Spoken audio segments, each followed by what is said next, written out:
mañanera de Ángel correspondiente al lunes de la semana que hoy comienza, como suelo decir, laboralmente hablando. Lunes 13 de marzo del año 2023. De hoy en 3 semanas comenzará un proceso electoral que quizá defina el México para los próximos años. Si bien no intento hacer menos, no es mi intención, la elección en Coahuila, pero es evidente que la elección a la gubernatura en el Estado de México será en mucho el factor definitorio, de lo que veremos y quizá padezcamos a partir del 1 de octubre del año 2024. Si bien obtener la victoria en el Estado de México para la gubernatura no es sinónimo de triunfo en la presidencial en el siguiente año, el 24, asimismo, la derrota no significa ser derrotado, valga la redundancia, en el 24. Pero, como diría el clásico, ¿cómo ayuda ganar la elección de este año en el Estado de México? Sobre todo en la parte anímica de los contendientes. ¿Se imagina usted el descontrol y lo que iba a suceder, lo que sucedería en Morena y los suyos, los satélites estos chafas del Partido del Trabajo y el Partido Verde, de ser derrotados, como pienso va a suceder este primer domingo de junio en el Estado de México? Y a la inversa, ¿se imagina usted el optimismo que se generaría en las filas de la Alianza Va por México de obtener una victoria contundente en dicho proceso electoral?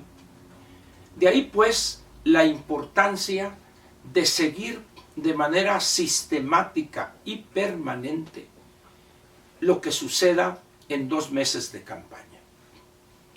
A partir del primer lunes de abril y durante casi 2 meses, un poquito menos, unos 4 o 5 días menos, estarán la Alianza Va por México y la coalición Juntos Haremos Historia en una de las batallas que va a definir para un bando y para el otro mucho de lo que serían como partidos políticos en los próximos años.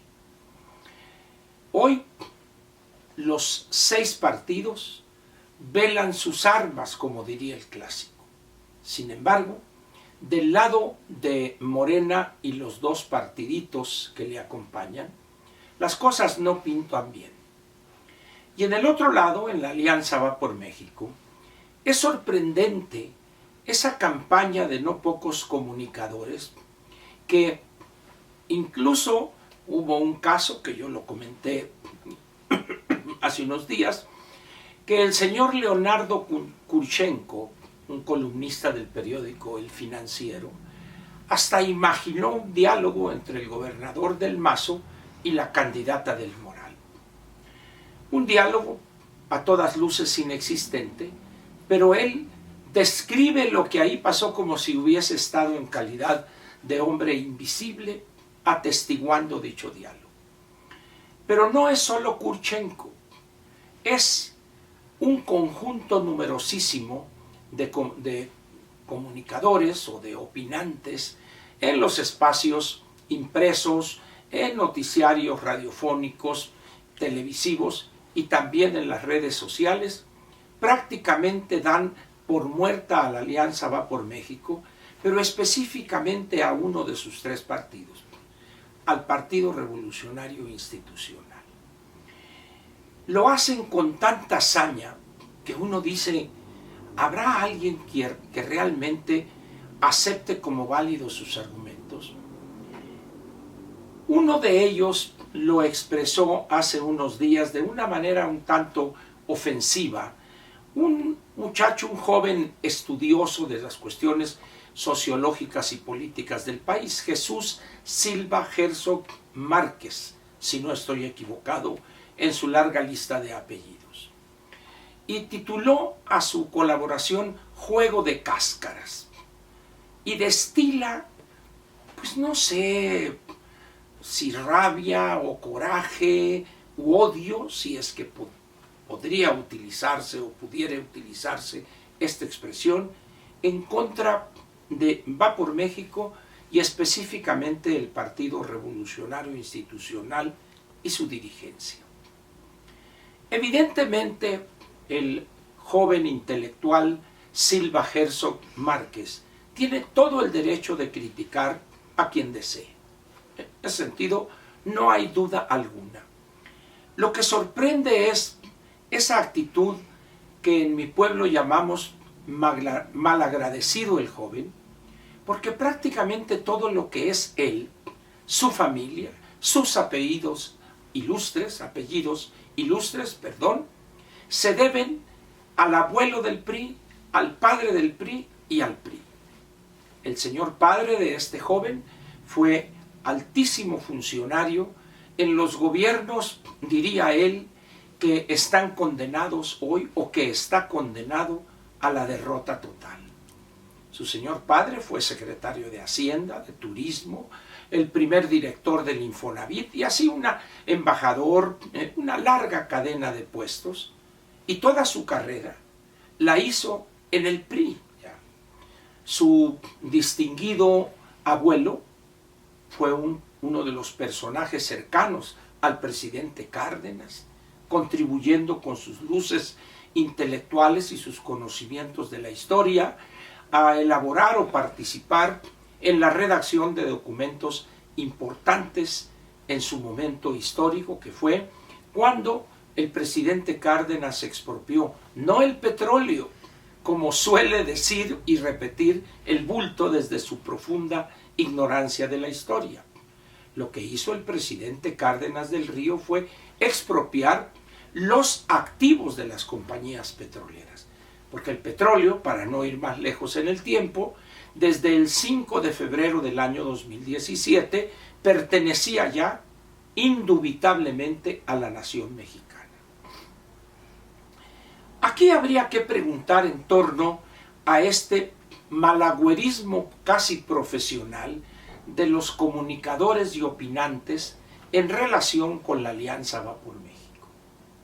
¿Se concretarán sus negros designios? Vamos a ponerlo de esa manera, un tanto misteriosa y tétrica. Pienso que no. Pienso, no importa la cacofonía de repetir el verbo, pienso que no será así.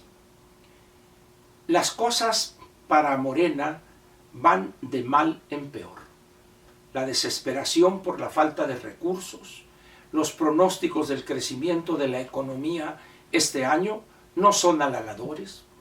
Del famoso 3 o 3.4 ya van en 2.6 y en unos cuantos meses posiblemente lo deban bajar a 2% en el mejor de los casos. En esas condiciones, pues, ¿cuáles serían los elementos centrales que mueven a estas personas? No caeré en el lugar común aquel que es repetido en los tiempos que corren, de que aquello que no suena lógico suena a metálico. Sin embargo, tal parece que la víscera sustituye a la neurona.